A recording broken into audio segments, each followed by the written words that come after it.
All right, I thought I would do something a little bit different today, but maybe it won't be that different going forward because it is something that I'm wanting to do. I thought we would look at 10 different UFO sightings or sightings of unidentified aerial phenomena and try and not just ascertain what they are, but actually categorize them according to a few different UFO classification schema so we can have a bit of a better idea of like what's actually going on.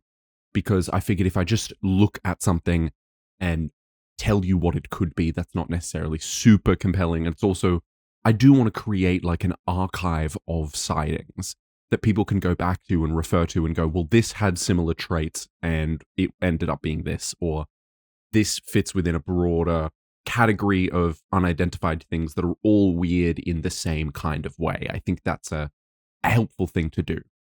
So I'll explain what I'm going to do, and then I'll actually do it. But hopefully this explanation will become more streamlined as this becomes something that I do more and more frequently. I have a few different things up here. I'm going to be going through these sightings and first of all putting them on a classification chart and assigning a credibility score. Both of these things come from Jacques Vallée, a French ufologist who's come up with this system for categorizing sightings. As you can see, you have various different classes. The first thing would be an anomaly. That's something that isn't necessarily moving, but is weird nonetheless. So a bizarre explosion in the sky or an odd stationary light would be a good example. The next one is a flyby. That's something that's moving but has a continuous trajectory. Then something with a discontinuous trajectory that sort of changes what it's doing is a maneuver. And then a close encounter where something is within 150 meters, which is roughly 500 feet of the observer. And then there's also 1, 2, 3, 4, 5 of the level of effect that those things have. So an anomaly could leave a physical effect behind. You could have an explosion that burns the ground, for example. Or your anomaly could be that you see Sasquatch. That's an anomaly that is a being. So it's category 3. Or it could be an experience that you transcend reality in some way. That would be an anomaly that involves reality transformation. Or the explosion could injure a person, and that would be that. So say that was what we were looking at, then that would be an AN5. And as you can see, if I put that properly in the correct box, then we've got that up at the top there in our cases. That becomes an AN5. Then you have the credibility rating. How reliable is the source? Maybe the source is unknown. Maybe the site was visited by a layperson who doesn't really have an understanding of what's going on. But maybe there's absolutely no possible explanation for what's going on. Then the SVP credibility rating of that case would be 014. And as you can see, I can carry that over as well. Then what we're going to do is, for the UFO sightings, go through the 5 observables. Now, this is a list that's created by Tom DeLonge's organization To the Stars Academy in an attempt to kind of point out what shared similarities of weirdness exist between UFO sightings. So we are going to say whether each sighting has sudden acceleration present, whether it has a hypersonic velocity present, whether the object seems to have altered intentionally its observability, not just that it's low visibility, but that it has been lowered in some way. Whether it's transmedium travel, whether it goes between air and water, and positive lift, so it can't just be floating, we actually have to see it go up, or have some sort of propulsion that can't be explained. And then I'm also going to do something that's just for me, which is to try and figure out why it's being reported as a UFO sighting in the first place, which is what this weirdness category is here for. Is it being reported because it's a weird shape, something that's a little bit unusual? Is it moving in a way that's bizarre? Is it in a strange place or at a strange time? Is that why it's being reported as a UFO? Is it doing something that's a little bit unusual? Or is there some other reason why I think it's being reported? And my goal with that is to try and figure out what it is about sightings that make them worth reporting or make them get reported, if that makes sense. Even in circumstances where it seems like they have a fairly mundane explanation. All right, enough explaining. What we're going to do is start with the first sighting. So all of these I've pulled up from r/UFOs here. We're going to go through 10 from the last month that I thought were worth going through. Let me clear my chart here. So we're going to start fresh for this sighting. and we'll start with case 1. That seems like an appropriate place to start. So, first of all, we have this. 10 days ago, seen this with my own eyes and captured it on camera. There's a helicopter and this, like a classic flying saucer shape in the corner there. The post body reads, 26th of June, 2026. I seen with my own eyes, my own damn human eyes, this object in the sky near the Apache Guardian attack helicopter, and obviously decided to photograph it with my iPhone 15 Pro. I seen in the distance an object that was static in its position and was not moving. After I took the picture, the object zipped away like speed wasn't a problem. It was taken above the RAF Spadadam. Oh, Spade Adam. I could have gotten there. Where I live, 2 miles away from. I personally believe I pictured an unidentified anomaly. And then they have some more details of the actual location. So looking at this one, if we can get a bit of a closer in view, you can kind of see there that it has been affected by the digital zoom on the camera. So it's really hard to actually see specifically what it is. Like if you look at the helicopter here, you can see how it's all like splotchy. It has these like blobs all over it. That's from the iPhone like doing some like AI to try and crispen up the image because we're zoomed in so far. And you can see the same thing like all around the actual UFO here. So it's really hard to tell what shape it actually is, but we're going to try and do this anyway. So if we start, let's look at our valet classification system to begin. What is it? Well, if we were going just by the photo, it would have to be a static anomaly, just a visual anomaly, because what they report is that they report that it moved really, really suddenly, but we don't actually see it in the photo. We'll go off the report, which would make it a maneuver. It has a discontinuous trajectory. There wasn't a physical effect reported, nor beings. So 2, 3, 4, and 5 in the chart are not met. In this case, it would just be an MA1 sighting, which we'll come back later to why it's being reported. But that weird movement and weird location is like probably going to be the main things as to why it's being reported. Then if we go to the credibility, unfortunately with stuff like this, it as much as it's nice to have reporting systems on the internet, the outcome of it is that you just don't know how reliable the source is. So that's a 0 in terms of source reliability. 1 is that the report's attributed to a known source of uncalibrated reliability, which is like we know who's reporting it, but we don't know if they're a reliable person or if the report itself is reliable. And while that might seem slightly more appropriate, there is an added layer of anonymity to the internet where you can pretend to be someone else, hijack an account, or genuinely just lie. And there's no real repercussions. It's different to how it was in the past, where if you were reporting a UFO sighting, to a certain degree, your name is attached to that. If you are meeting this one criteria, your real name, your real identity is attached to it, which isn't the case online. So we're going to go with 0, but it's more like a 0.5, I suppose. A lot of these online ones are just going to be like that. Site visit. We have a site visit by the witnesser, and they've given the location, so it's possible to go to the site, but we don't actually know. So we'll tick unknown for that one. And then possible explanations. This is when we actually have to use our thinking caps.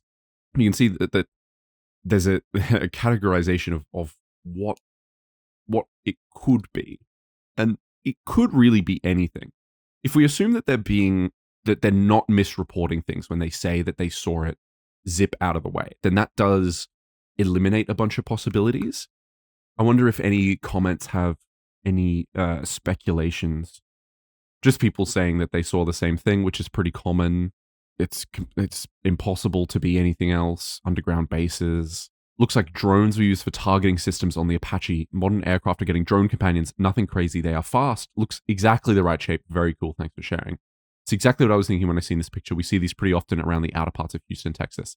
I personally agree with you in the sense of classified military drone / TAC, but I'm still open to the unknown. So the OP actually agrees that this could well be a training drone for this particular helicopter. Is that true? I don't know. Would that explain all of the observable characteristics? Yes.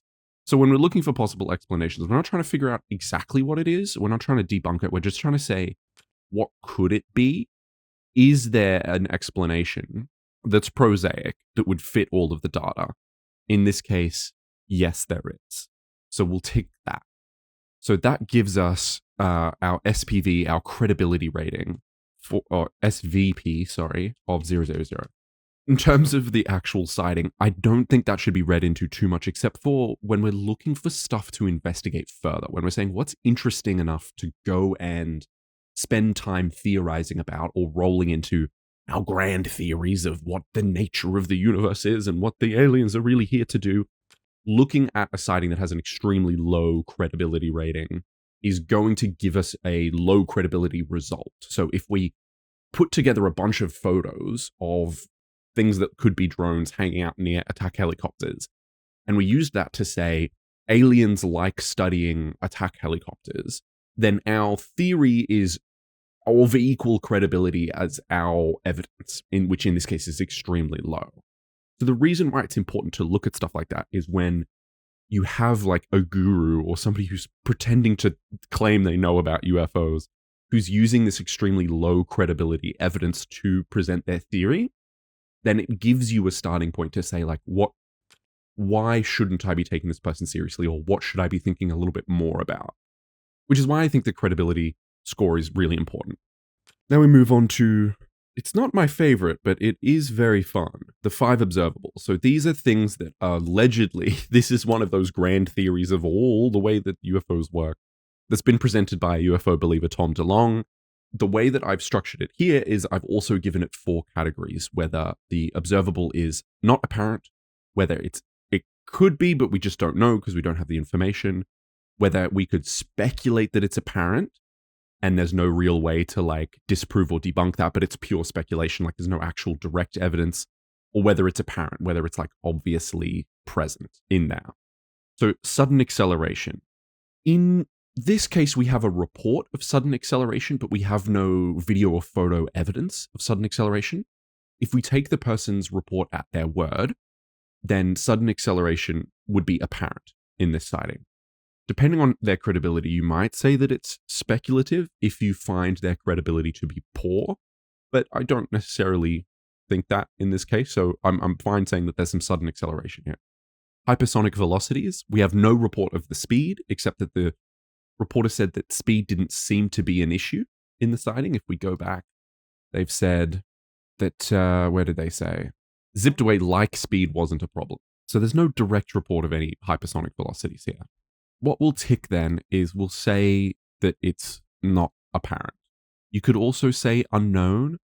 In my view, both of these are pretty similar, but we'll say not apparent because there's no claim of hypersonic velocities and it's not apparent from the evidence that it's there.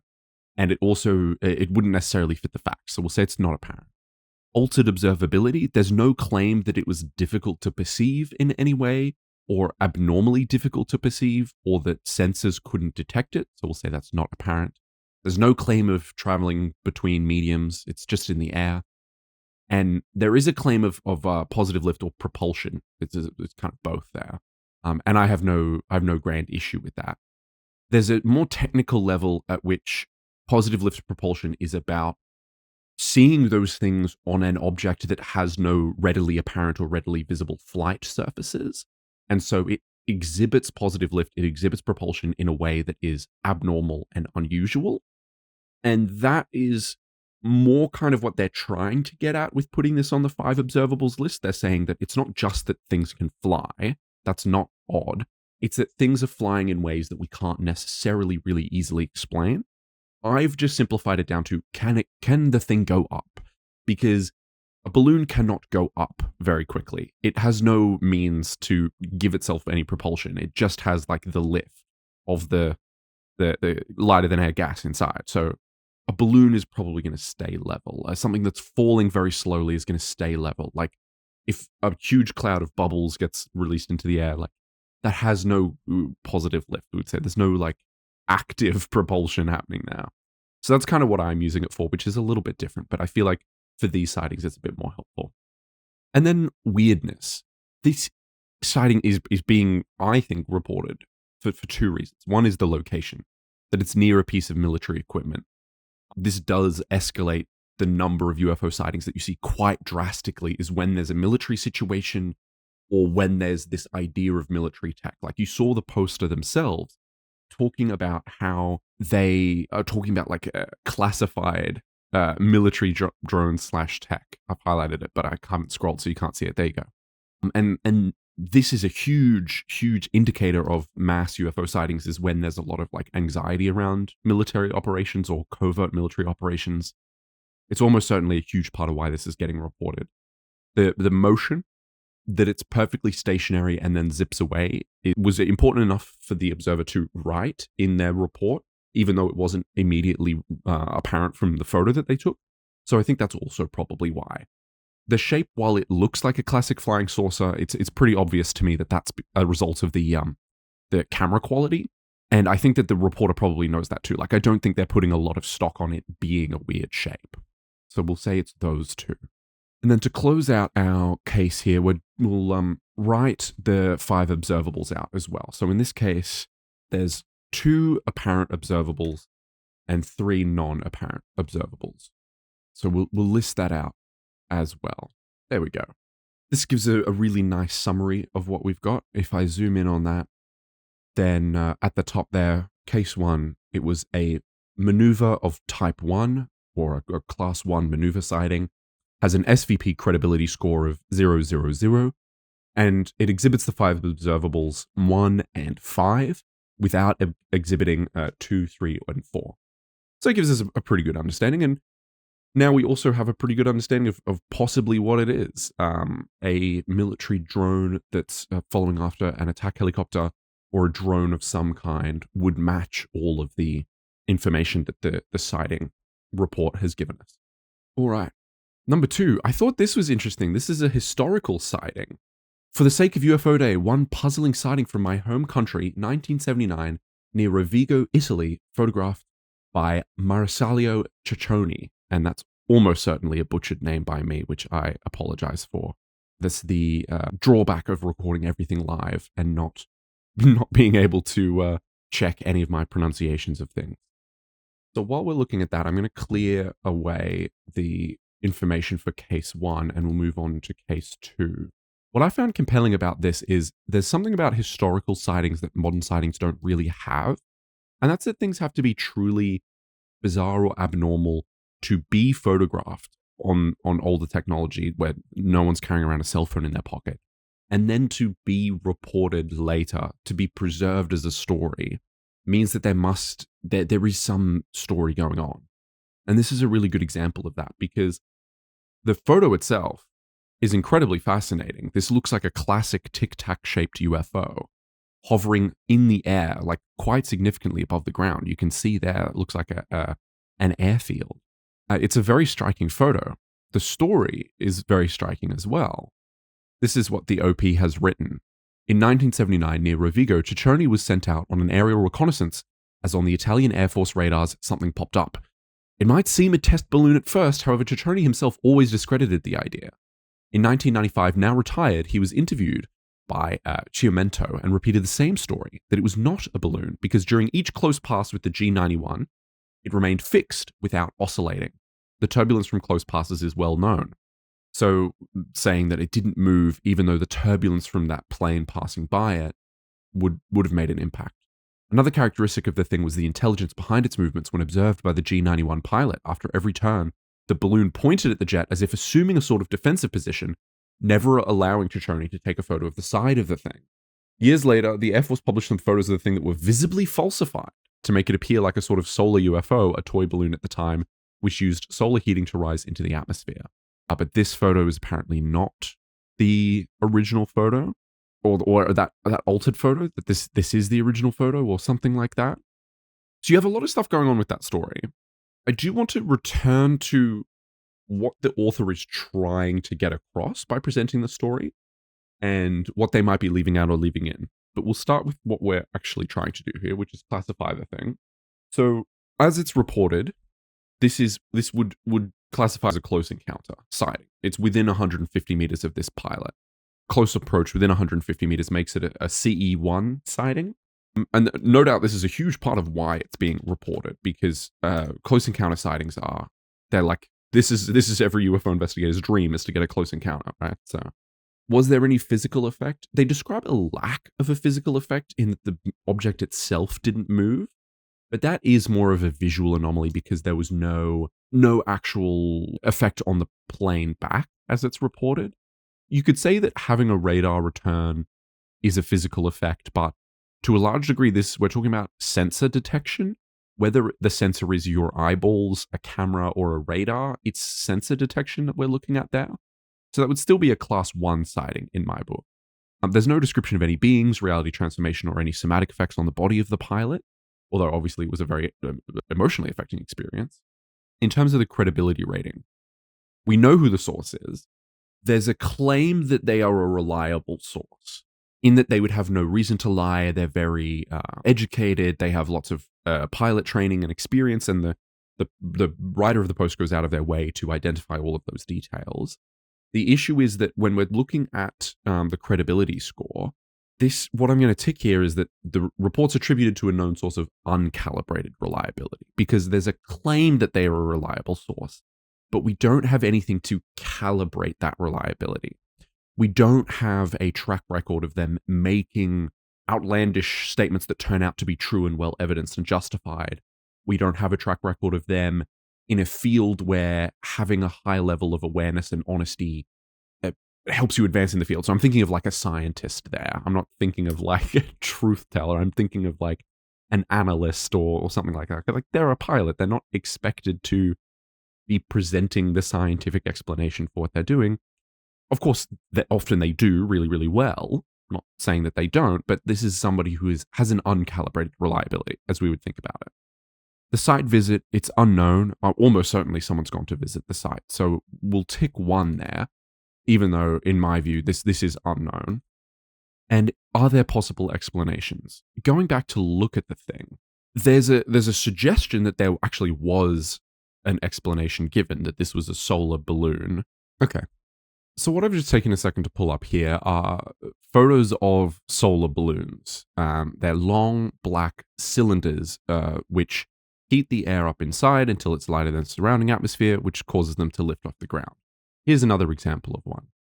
Now, again, to stress, and this is what this person has suggested that it is, looks like a cylindrical solar balloon. We're not trying to suggest that is what this thing is.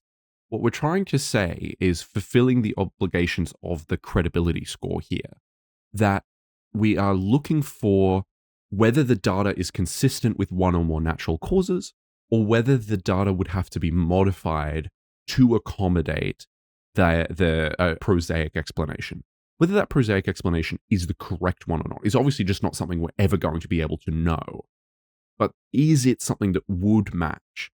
In this case, what would we need to change to make the explanation of a solar balloon or another sort of lighter than air balloon or man-made craft fit the facts? The thing that seems to me that would need to be changed is that it was tracking with the pilot, that its motion was locked in some way onto what the pilot was doing. That would be one thing. And the second thing would be that it wasn't being disturbed by the pilot passing it in the plane. As the poster pointed out, that would move the object. So there's 2 parameters there that would need to be modified. How would we need to modify them to make them fit the facts? We would need to say that the pilot was in some way mistaken, would be what I would think. There's probably other ways to get around it too, but the most obvious is just that the pilot's misreporting the event. There's this whole thing about the photos. We could dive really deep in to the sighting, and because this is a close encounter sighting, it would probably be worth doing that deep dive, but there's a whole story about it. The question here is, we would need to modify the data a little bit by saying the pilot's mistaken. Is that a mistake that we judge he's likely to make or not likely to make? And that comes back to his credibility. Is he a credible witness when it comes to not whether he's lying or not, but accurately reporting a genuine thing? Or was he experiencing what a lot of pilots experience, which is a parallax effect where he's incorrectly judging how far away the object is and how big the object is relative to him? If it was further away than he thought it was, then it would appear to not be disturbed by the motion of his plane passing it because it's simply further away than he expects. And It would also, to some degree, look like it was tracking with him because he's misjudging the arc that he's taking around the object. And he's actually taking a much narrower arc around it than he thinks he is. That would explain both of those reports. It would require a slight modification of the data, in my view. Maybe if you're a little bit more of a believer than me, you might say that's a gross alteration of his credibility.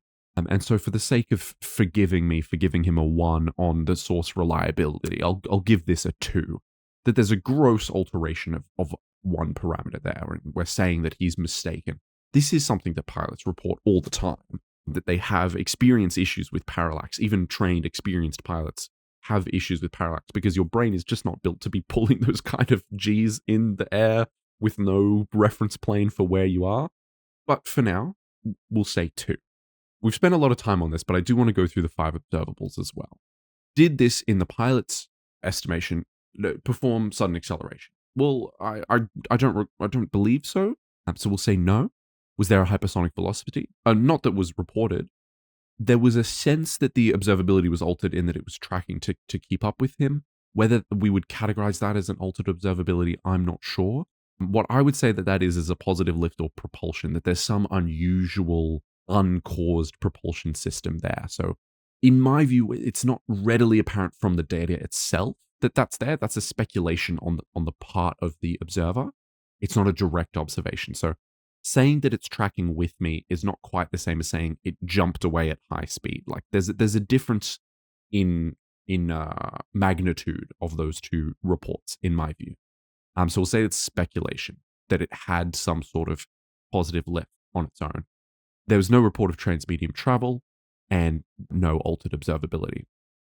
And then in weirdness, I think this is pretty straightforward. The location, the motion, and the shape all factored in to why this is being reported as a weird thing. It looks like a strange cylindrical cigar-shaped UFO, which before we called them Tic Tacs, we called them cigar-shaped UFOs. It's moving in a weird way. It's keeping track with the pilot, and its location is unusual. It's so close. It's within 150 meters, according to the pilot. And then there's this milieu overall of, again, it's another military sighting, and it's taking place in a time period, the late 70s, early 80s, where UFO sightings were really on the rise. So it really is striking at the right time here. A very, very interesting sighting overall. You can see that it took a little bit longer to try and corral all of the information about it, just because this is the case with older sightings. You can really struggle to put together precisely what is happening because there's so much degradation. It's all coming from one guy. There's a single source for it all as well. And that doesn't help. Like, the photos are revealed officially, but clearly the military doesn't think it's as big a deal as he thinks it is. It is a very, very interesting sighting, and this is one that was worth looking at because it merits a deeper explanation. I want to move on to the third one that we've got. So let's clear the board once again. We'll drop back to just this screen for now. The third sighting that we have is from a day ago. Ball of light above Eastern PA. You're going to be able to see it there in a moment. There it is. Just sort of floating there. And again, they're zooming in and we're getting that crunchy distortion from the camera. This person says, I took this last night during the fireworks that was happening on the border of Eastern and Bethlehem at 9:10 p.m. I'm facing to the north, looking up toward Nazareth.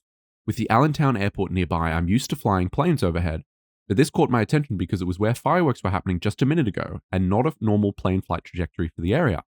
Shortly after I started recording, it seemed to change direction and disappear. I don't claim it's alien or anything of the like, but definitely something interesting that I haven't seen before. This is one of my all-time favorite types of sightings, which is orange balls at night. I don't know what it is, but I just find it really fascinating. The glowing orange orbs in the sky, particularly at night, and they appear in clusters or, famously in groups, and they'll hover and they'll fade out and disappear, or they'll move around. And it's just one of those classic things. And there you go. At the very end of the video, you saw it fading there. It's getting a lot dimmer. And then there's another one, whether they've moved or that's the second light. I think they've just moved around. You can see it's dimming quite substantially there. So that is a really, really interesting one. This top comment thinks it's a helicopter displaying standard FAA lighting configuration. They said the light pulses regularly and helicopters do frequent the area, Others mentioned a drone, but there's too much distance for that brightness. Somebody else says definitely looks like a lantern. Somebody else says the same thing. This is why I love orange orbs. There's just a lot of stuff in the sky that's orange and floats around. Flares dropped from military planes for exercises. They have like parachutes attached to them. It's kind of cute. Chinese lanterns or floating lanterns also look similarly. Sometimes people just attach flares to balloons and send them up as well, which is very fun. And of course, helicopters, drones, all the usual suspects also sometimes have orange lights on them. There's a lot of stuff. It's one of my favorite sightings, is the point of all of that. And it makes for a fairly straightforward classification. Now, I know that the reporter said that there was discontinuous trajectory, that it seemed to change trajectory. I couldn't personally see that. And their claim about that, I'm not, like when we're talking about a flyby versus maneuvers, to me, even if there was a change, it wasn't dramatic enough to be super notable. So I would put that under flyby personally. I would say that there's a more of a continuous trajectory than a discontinuous trajectory. Now, it may well have changed, and I'm just not paying close enough attention. But for now, if we can come back to it, we know it's case 3, so we can come back and change it if, upon closer examination, it does look like it's moving around. It's an unknown or unreliable source. Unfortunately, that's the way the internet is. Unknown in terms of whether there's a site visit. And the data is consistent with a number of prosaic explanations, like we've talked about. And the person posting it's aware of that as well. Does it exhibit any of the 5 observables? Not really any sudden acceleration, no hypersonic velocities that we can see, not really any altered observability, transmedium travel, or positive lift that we can see.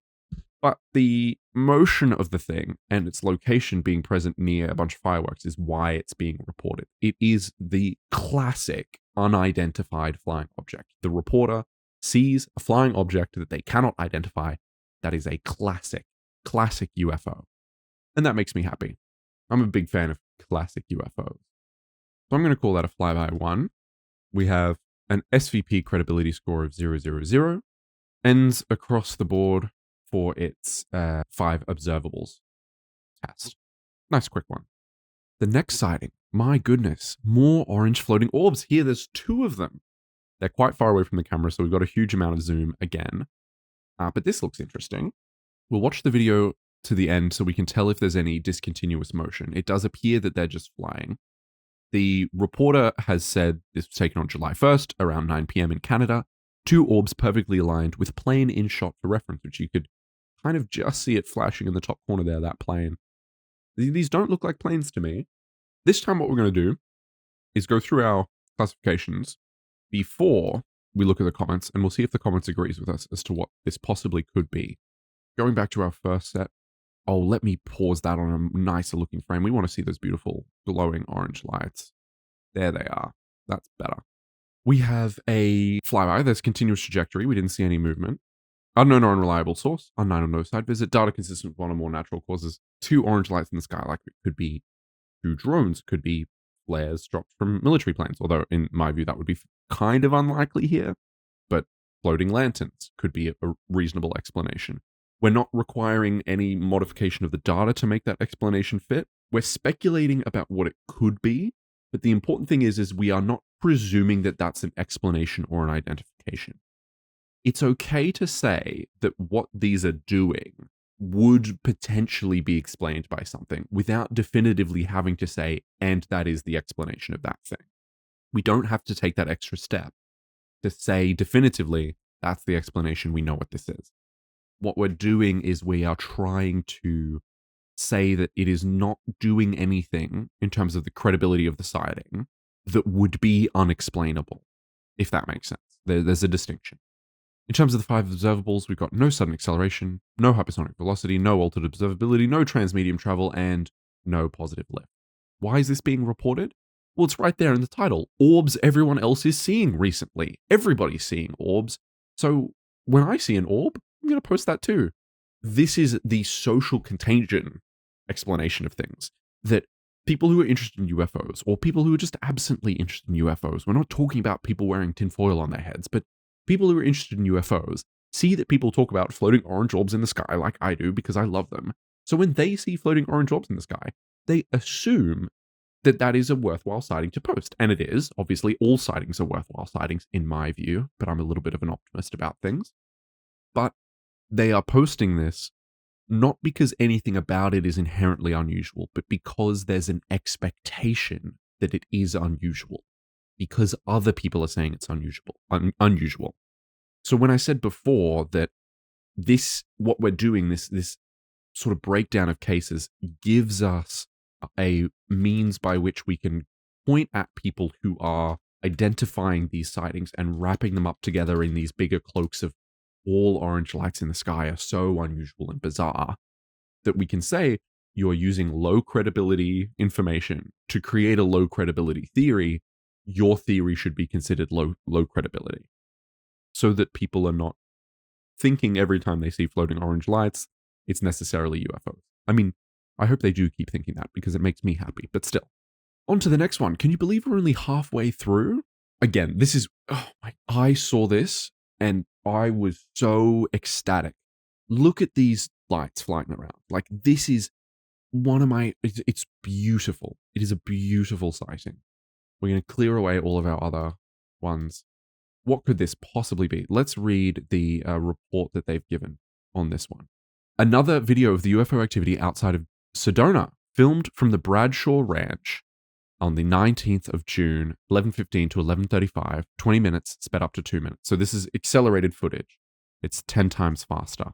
The important thing here is that this is filmed outside of Sedona, the Bradshaw Ranch. These are locations which are familiar to me because this location, this type of sighting at this location, with all of these little dots moving in straight lines, is not unusual. And it is especially not unusual for this time of year. I'm trying to give clues as to what this could possibly be, but let me tantalize you a little bit further as we go through our breakdown. We're looking at our classification.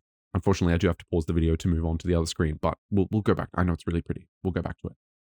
These are objects with a continuous trajectory. There is a claim by some that at this location, Sedona, and at the ranches that are around this ranch, that people experience reality transformation, that people can reach out and connect with these UFOs and summon them, cause them to come to that location and control them, command them, make them come closer and further away, and that you would have a spiritual experience if you go there, that you can actually communicate with the aliens. So there's some claim there of a reality transformation sighting. In this case, that would be an FB4. This author doesn't make that claim. They just post the video. Other people do, but we're going to leave that off because this particular poster, this report doesn't include any mention of that. This isn't a report of that type of reality transformation, but it's worth keeping in mind. This is like a huge part of this. The credibility rating, I've got no clue who filmed this. They've said where they are. Other people have visited there. We're going to give that a 2 because this ranch and locations nearby have been visited with people familiar with the phenomena, but I wouldn't say the people who are visiting are reliable, experienced investigators or skilled analysts. They're usually people who are trying to summon the UFOs. And there are people in this area who will charge to take you out to these ranches around this time of night, around this time of year, and summon these UFOs for you. Possible explanations.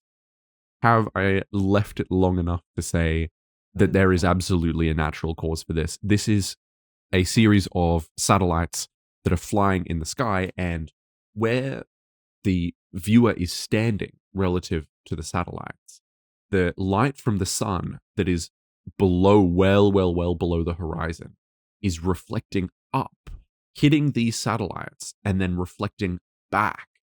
And the viewer is sitting in the perfect position to catch that reflected light. Just tiny glimmers of this really dim reflected sunlight. But they've got a night vision camera, and they're speeding up the footage to make it really obvious.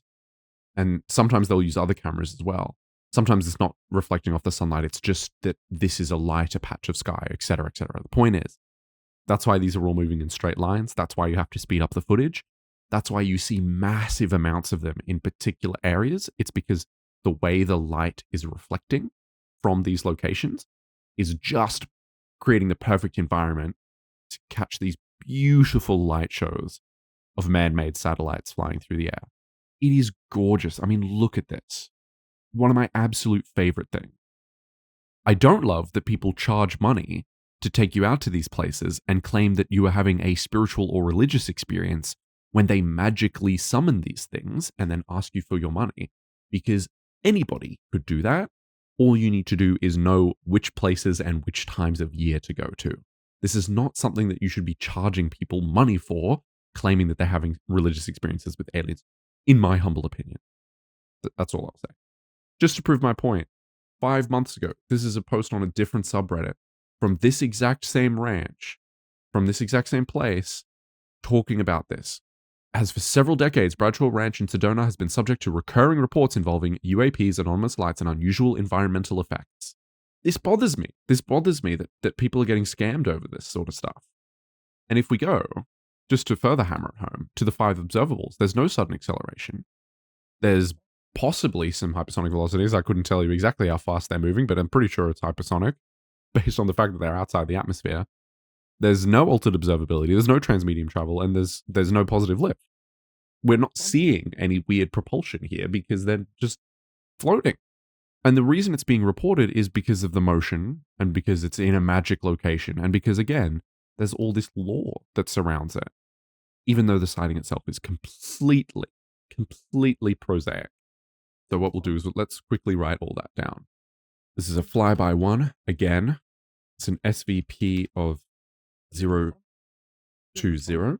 People have been to the site. That does, they say that something, maybe something genuinely does happen here. This certainly isn't it, but maybe something does, People have been to the site. In terms of the 5 observables, where are we there? There we go. We have a speculation, just simply because I'm too lazy to look up how fast a satellite moves, of potential hypersonic velocities. It wouldn't surprise me. I'm not going to look it up, and I'm not going to claim to be intelligent. All right. Our next case was posted earlier this month, and it's this incredibly striking photograph of a triangular object with a red light on it. There's another photograph here of it from a different angle, so you can see that it's moving past this window here, or this post. Sorry, it's a frame. The body reads Greenville, South Carolina, likely a classified military project, but an incredible sight nonetheless. And this was from March 2010. Additional context. These photos date back to at least March 2020, can be found on the Wayback Machine here. The attached description is as follows. On March 16th, 2010, I saw a bright red light coming from a distance. I thought maybe an airline plane was on fire, so I grabbed my camera. Instead, it was a large triangle plane with a very bright red strobe in the center of it, almost like it was on fire. It seemed to be climbing in altitude. By the time I went to the backyard, it already entered the clouds and was gone. This happened in Greenville, South Carolina at 8:03 p.m. Thank you, Mr. H. So we don't have the original source. This is a reposter who has given their own take on it. And I don't know whether this reposter posts lots of this or whether they just found this and thought it was particularly compelling. We are getting this secondhand, which does immediately affect things, but let's continue on nonetheless. We'll just say that it's got an unknown or unreliable source. The report states a flyby sighting, that we're not getting any particular maneuvers here, just that it's flying. We're not getting any reports of physical effects or anything else, so fairly straightforward in that front. We can't visit the site because, again, it's all anonymous. We don't know exactly where this took place or whether the person who's making the report's being honest, so it could be anywhere. And in terms of possible explanations, the poster seems to think it's a classified military project is a prosaic explanation that would explain this. So they're already ticking that 0 box for us. But I also would like to put on the table that I think a hoax is equally, if not more likely. If you look at the shape of this triangle, it is a near perfect right angle triangle at the front, and that red strobe light is incredibly blurred compared to the edges of the actual triangle.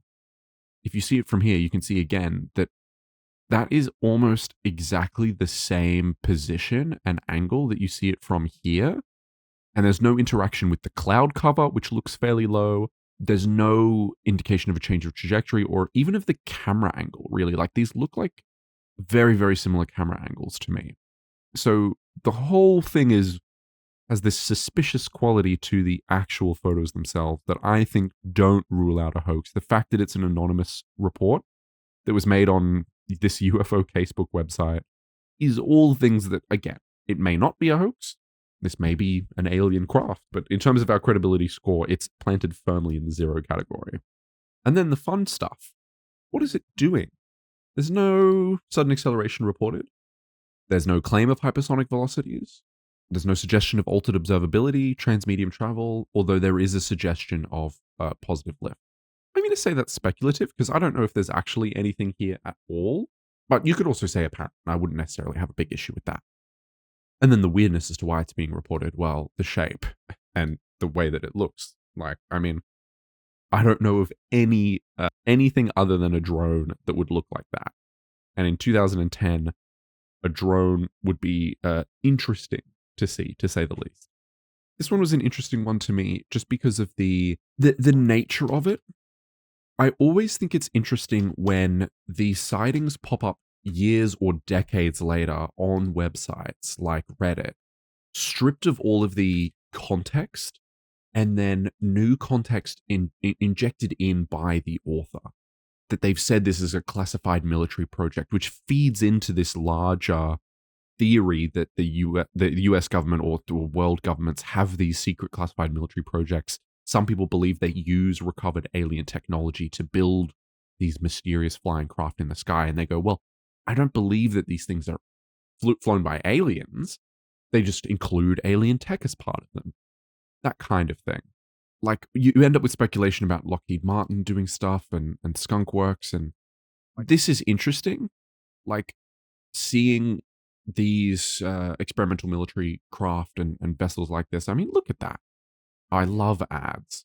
Like, this is an incredible piece of technology. And in my view, the UFO community should be spending a lot of time, like it did in the 80s, investigating these classified military aircraft and trying to figure out what's going on with them. Because I think it benefits humanity to know what the technology that the military is using is and bring that out to the public. And, you know, to some degree, I think it also motivates our governments to work harder in keeping secrets, which they do not do very well.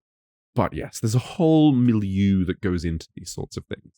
Is maybe one of the broad themes of the video. Let's move on to case number 7. Our 7th sighting for today has been removed by the moderators of r/UFOs for not including a submission statement. Thankfully for them, I know how to get access to it. Oh my goodness, here it is. Saw this the 4th of July, 2026, Bentonville, Arkansas. This is the strange object that they report. As you can see, it's a very mysterious glowing orb in the sky, and it doesn't really seem to be moving.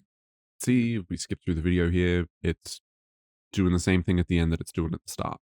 Now, some people might be quite upset at that. However, OP was very adamant that this is worth reporting. They said, no idea what this is, but zooming in, I saw rotating strobe lights. It never moved. What they mean by that, I presume, is that if you look at this video, it does indeed look like there's a light that's rotating around the outside. Like the UFO itself it's shaking. It's not staying still. This is an unexpected behavior for a lot of people who are just not used to zooming in on these out of focus blurry lights, where your camera actually tries to enhance, and in doing so makes it look like it has these weird strobe effects. These like rainbowy patterns around the outside are really not that uncommon from modern digital AI upscaling or like upscaling algorithms. But it really throws a lot of people. Back in the original comments, people are pretty sure that it's likely to be Venus. And they point out that phone cameras are completely ill-equipped to correctly image a point light source on a dark background, particularly if you zoom in. The autofocus fails and you end up with an out-of-focus blob. So they think that there's a little bit of scintillation from the atmosphere happening, and that the camera is enhancing it, which is true. I think that there's a little bit of atmospheric scintillation, but the more I think that, like, your phone camera will do this even to an object like a light source that isn't scintillating in any way. It will just try and do this. And then OP does the thing that OPs often do in this subreddit, where they suddenly add in a new unpredictable detail to the report.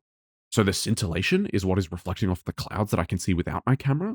So they're suggesting that this light is being able to be seen with the naked eye as being beneath the cloud cover, and that there's a reflection above it, which they could possibly be misreporting seeing a glare through the cloud cover of an object that's behind the bright objects behind the clouds, the same way that the sun will illuminate a glare around like itself if it's behind a cloud. Venus, while an unsatisfying conclusion, is, in my view, pretty likely.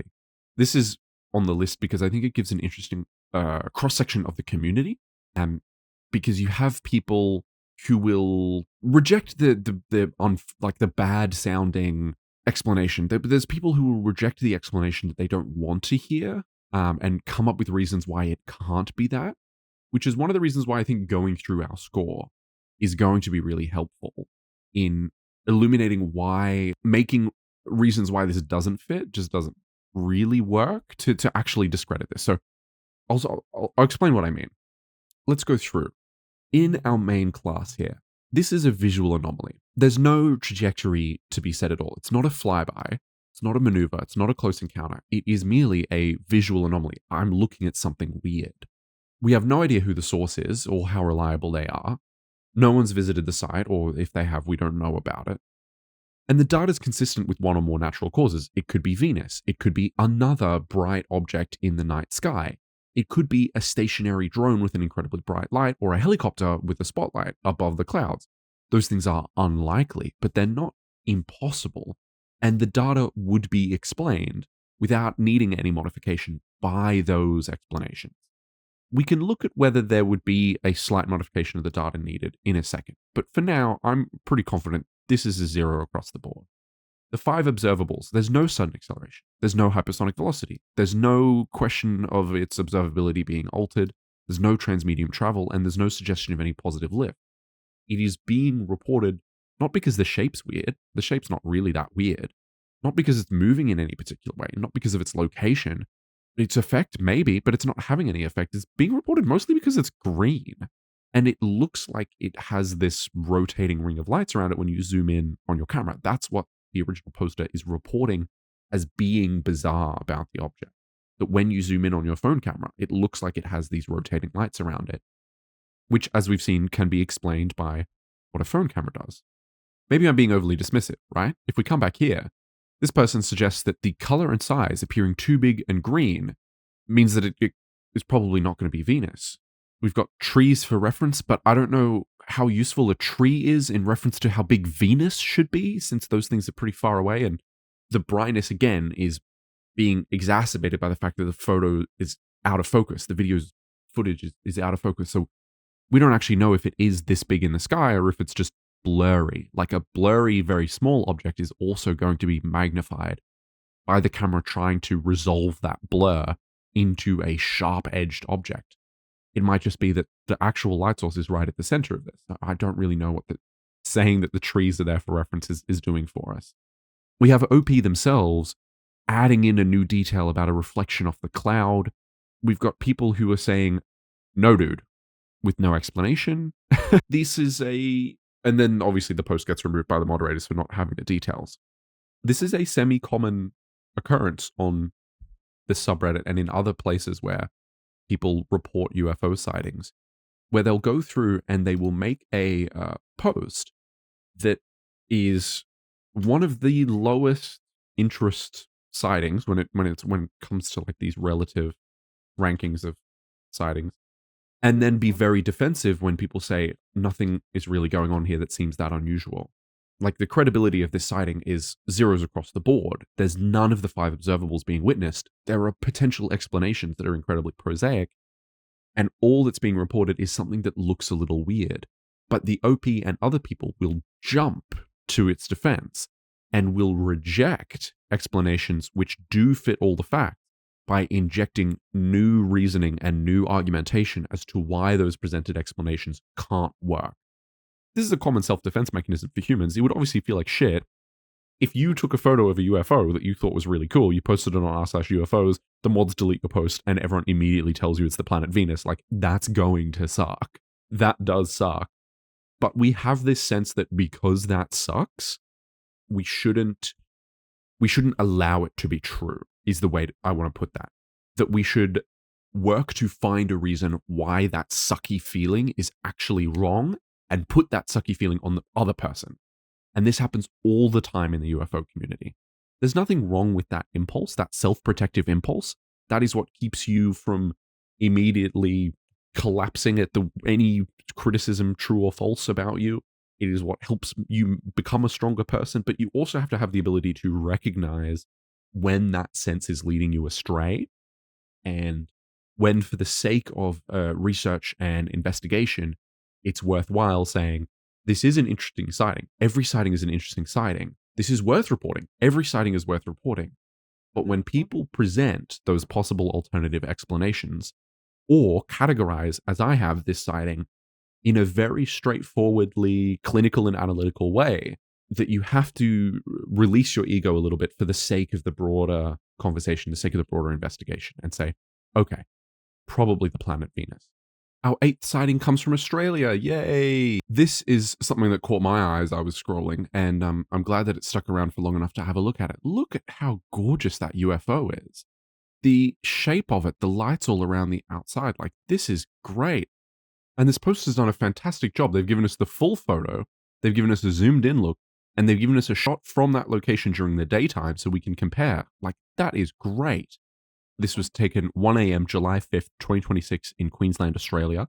Lifted from an Australian UAP group that I'm not a member of, but it came up on my feed on Facebook. And look at that. That is beautiful. What a classic UFO. I really, really like this one, if you can't tell. Let's go through our ranking, but I have a lot to say. So we're going to start with the classification, our valet classification schema. We don't know a lot about this sighting. It's being reported secondhand, so we don't have a lot of details. We just have the photo. But based on the photo, we have a visual anomaly. We don't have any report of its trajectory. So this is a visual anomaly. We don't have any reports of any effects of beings, reality transformation, injury, anything like that. This is an AN1 sighting right off the bat. The credibility, I really like how they presented it, but I must unfortunately take this as a 0 because we don't know anything about the reporter or whether they're reliable or not. We have a photo of the site, which is great. So I'm going to tick site visited by a layperson because we have that photo from the day after. To be honest, this is still a no site visit, but we'll take what we can get, right? Possible explanations. My immediate first thought when I saw this was, wow, that's really cool. And my second thought is, I bet you that photo is cropped in. The reason why I think that is that this is an effect that you can recreate on your personal phone camera. You can take a photo of a UFO like this. All you need to do is find a street light like that. That street light is so bright that it has this huge blur all around it, and there's streaks in the photo that you can see from that light because the camera is experiencing an internal reflection because of how bright that light source is. And that internal reflection is actually bouncing off of the glass in the camera and giving you this ghostly image. These images will often be flipped. They'll be reversed upside down because it's a reflection. And so they won't appear over top of the object. They'll appear in a different part of the image. I'd be deeply curious to get the original photo of this because I think what you tend to find with these internal reflections is that the position of the reflection is a mirror of the position of the light. In this photo, it looks like the light is being cut off to the side there, but I'd be suspicious that in the original photo, it's cropped out a little bit wider, and you would be able to see that that upper light that looks like that crazy UFO is in the exact flipped position of this lower light relative to like the aspect ratio of the photo, is what I would imagine. But how cool does that look, right? We're going to tick the data is consistent with one or more natural causes. I also want to go and see what other people are saying about this, but that's what I'm going to tick for my sake. 5 observables. We don't have any of the 5 observables mentioned here. I mean, there's a possible suggestion of altered observability, but really, that's stretching it. And the weirdness. I mean, wow, look at that. Look at how it looks. That's crazy weird. This is awesome. Like, this is classic. For our classifications, we have an AN1 sighting here with an SVP. It's a little bit different. We've got a 1 in there with a SVP of 010. And does it meet the 5 observables? No. But that's okay. Someone just made up the 5 observables. We don't have to pretend that they mean anything. Let's see what other people are saying. I'm actually really curious about this. The first thing we have is a comment from the photographer's uncle. Let's see if we have more details to this report there. Oh, this isn't linking me anywhere. Here we are. He's my brother. Sorry about stealing the pic. Was posting it here. Was trying to reach a wider audience. He's happy for it to be shared. I had it on TikTok, but it became a bit hectic. I don't have the energy to reply to everyone, so I took it down. So Jack, who I assume is the reporter, is 100% saying this is real. He said, send it to anyone. I know what I saw, so we will see. If it's real, which I believe it is, it's got to be one of the best photos of a ship up close. Someone asked for the original full-size image, which I would love to see as well. The reporter clearly thinks this is a UFO, and And I would too. Like, look at that. It's awesome. But let's see what people think. Queensland on a UFO sub. Yeah. I'm so excited to get the representation of Queensland. We have so many cool UFO sightings here.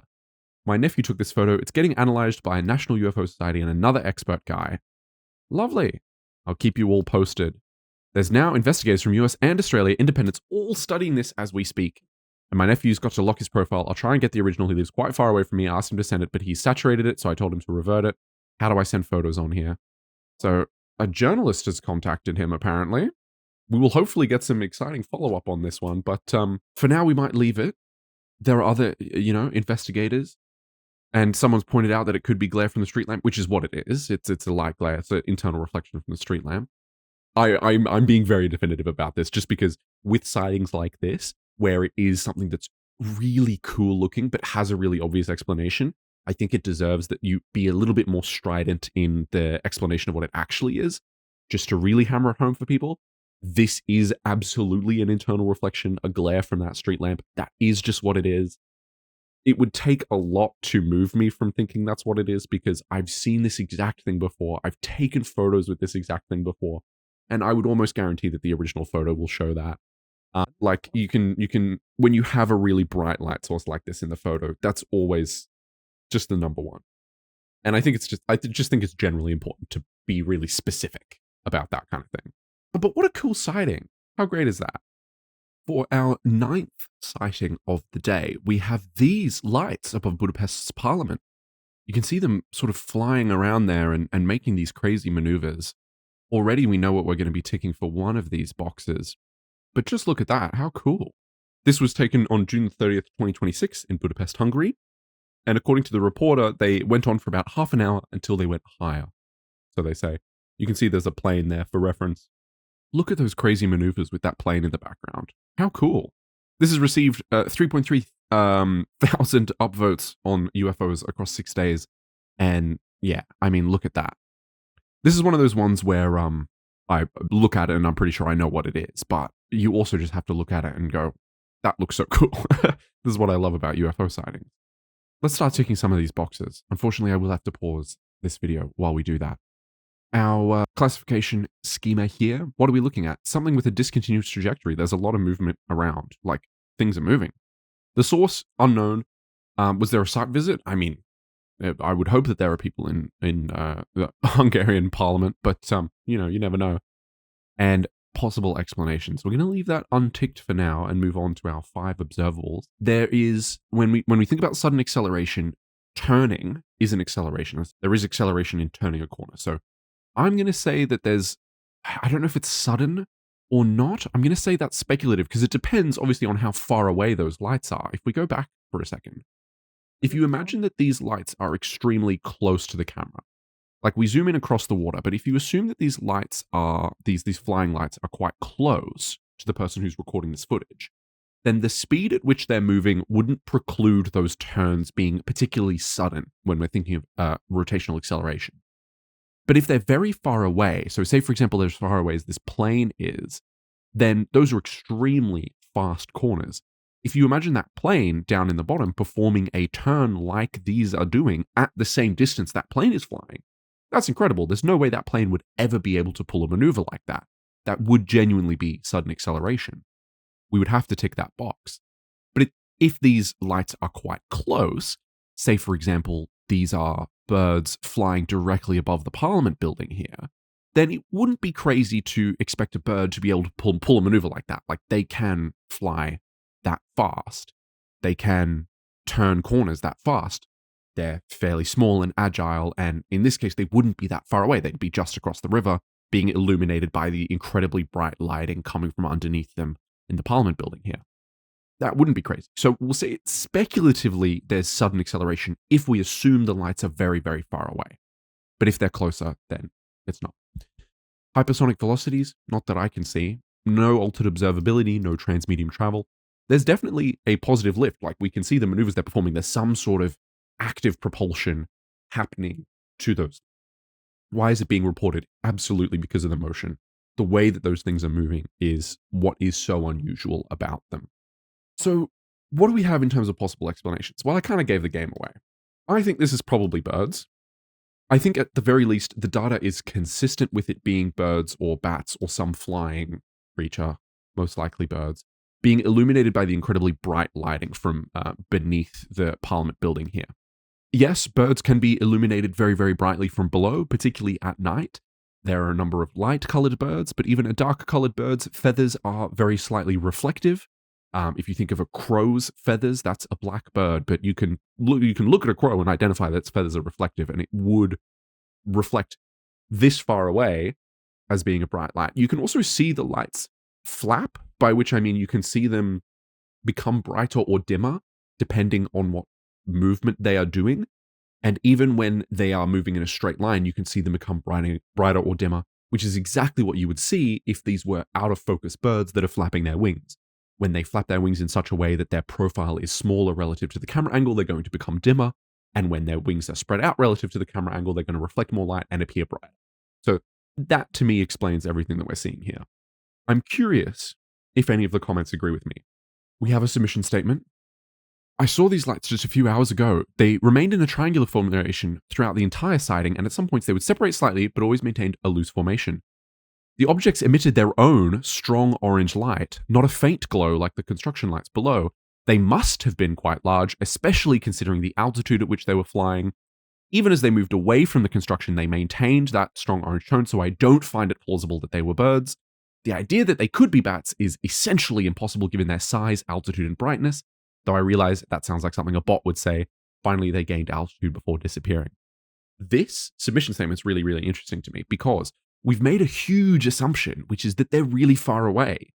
And I feel like a genius for having predicted that. But yes, if you assume that they are very, very far away at a very high altitude, like that plane that's flying in the background is, there's no possible way it could be birds. It absolutely couldn't be birds.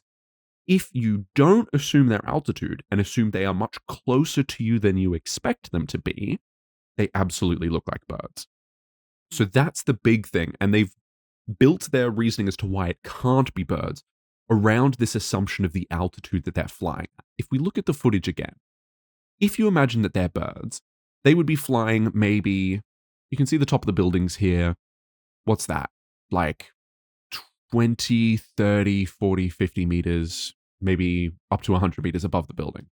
That seems reasonable for a bird to fly like that. Like, why would we assume that this plane in the background is below them in terms of altitude when you have that angle that you're looking upwards? If they're much, much closer to you, this plane in the background is way higher than they're flying.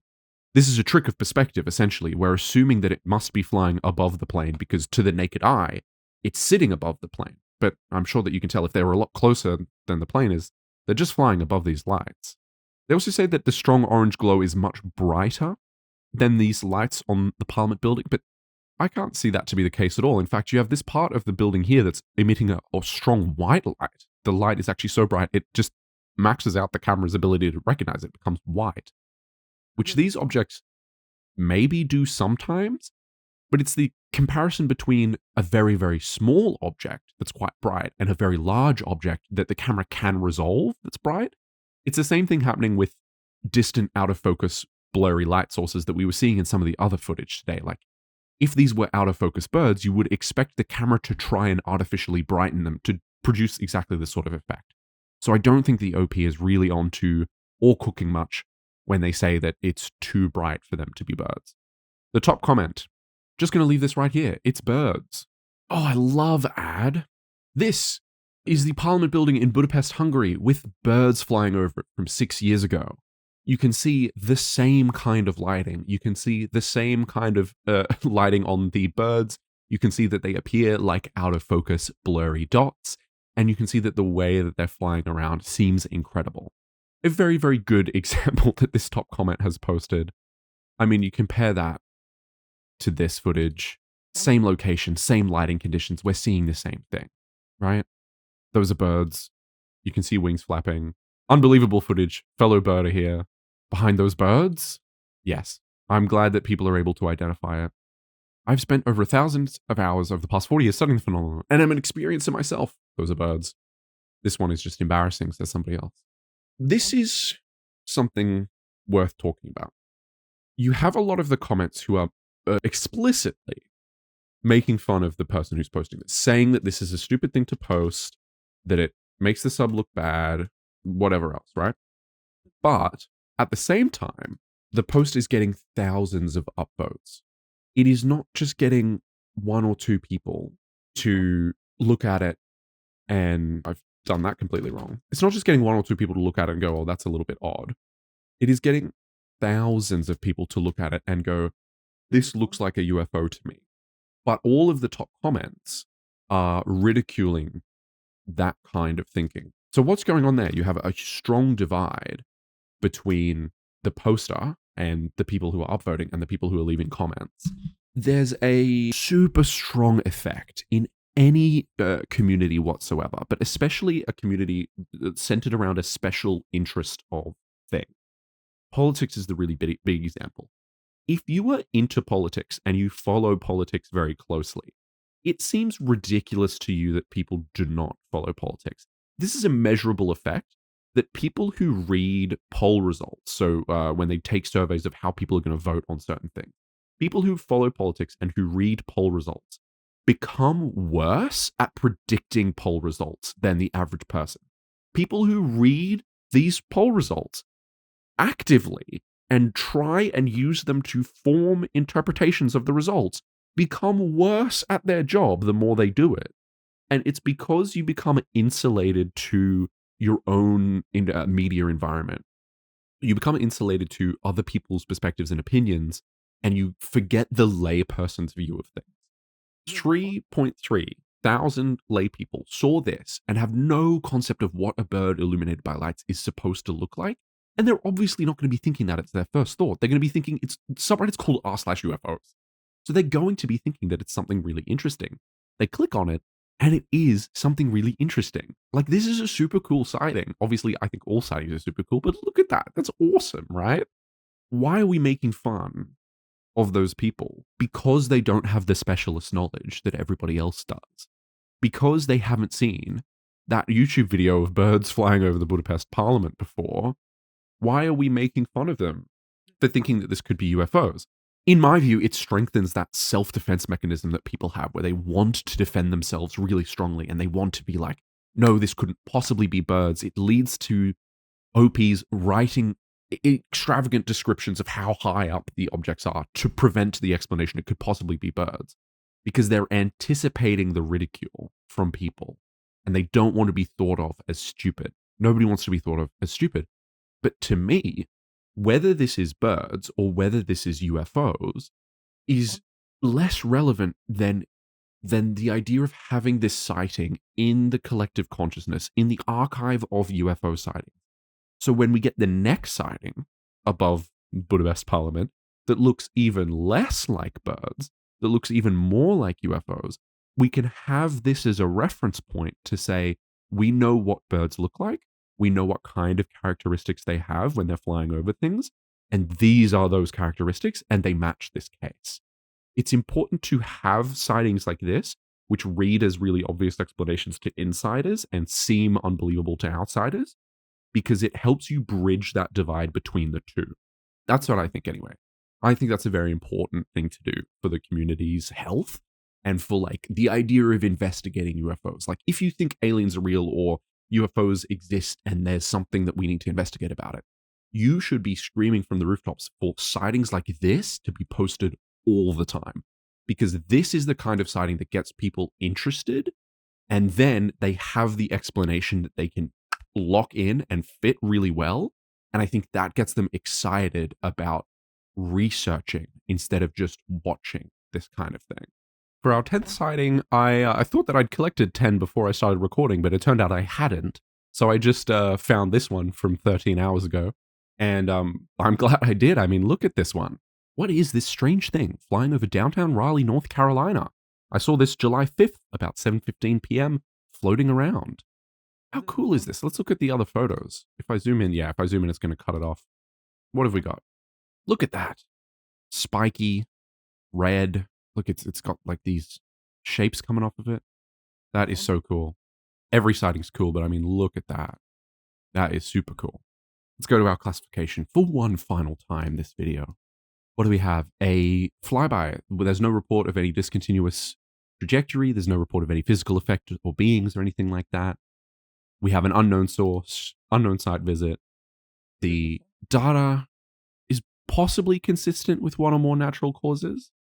I think this could, because it's just a floating thing, it could very well be a collection of balloons that are grouped together that were released on July 4th or July 5th or whenever, and are floating in the air.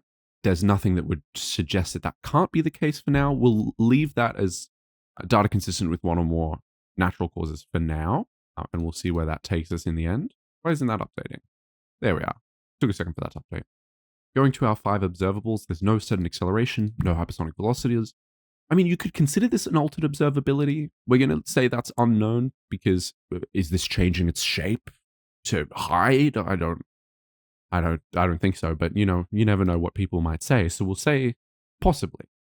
It's no transmedium travel. There's no suggestion of any positive lift, and the shape. I mean, the shape is why this is being reported, right? Look at that. Super interesting shape. Hopefully the comments agree with me here that they think it's a bunch of balloons, star-shaped balloons specifically, obviously released near Independence Day.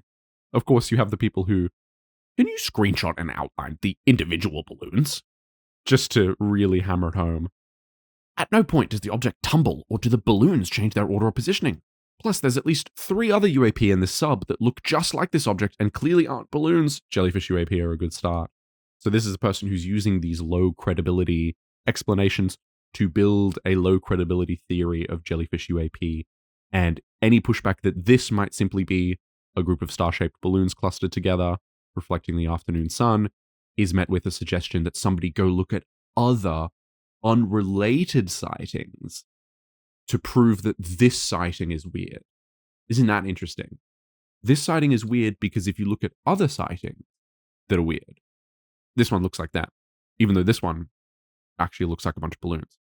Not the other ones that I think are weird could be balloons, but this one must not be balloons. Isn't that interesting? Sort of working our way backwards from the conclusion. And we'll fill out the form here.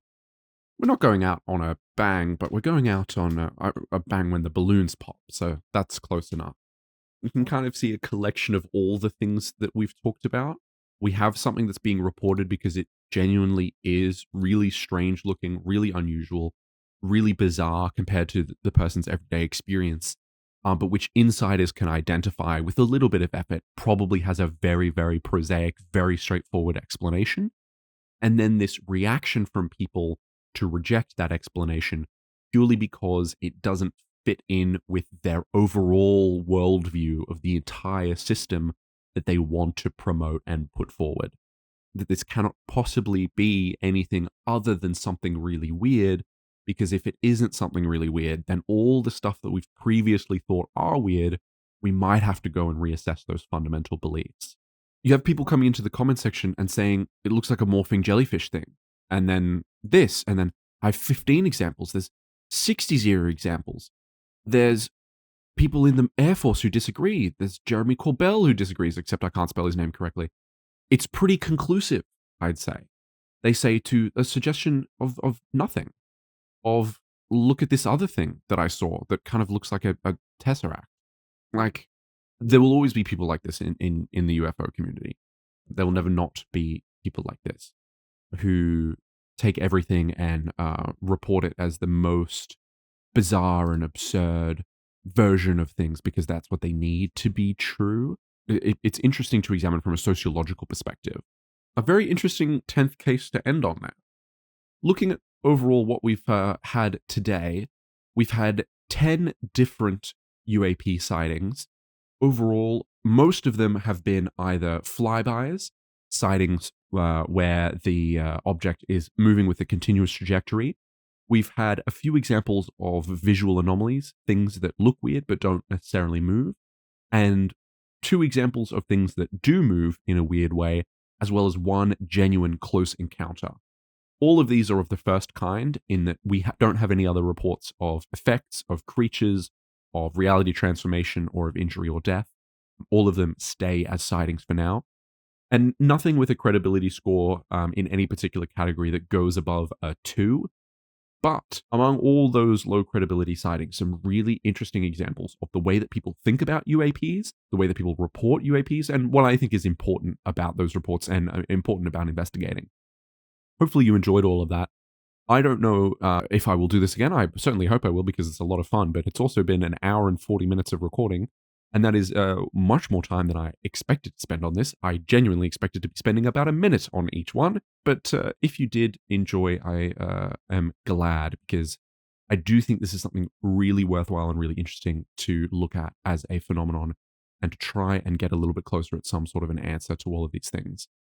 I'll try and prepare write-ups for each and every one of the 10 sightings that we've seen today, and put them in some accessible place as well for people to go and access if you want to have those as an archive when we look at future sightings, and I'll try and do the same as well. All right. Enjoy the rest of your day, and I hope that you spend it well doing something that you care about.